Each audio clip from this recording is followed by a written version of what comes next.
nandito kami to check your condition.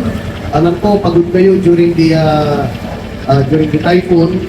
But then, pinapaabot ng ating GPLP yung pasasalamat sa inyo for a job well done. Lalong-lalo na doon sa force evacuation, doon sa pag-clearing ng road after the typhoon, and pag-distribute ng mga relief goods.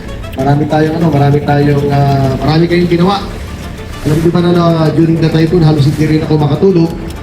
Nag-aalala ako sa inyo dahil just imagine, bilang regional director, I cannot afford na may masaktan na tropa natin or magalusan.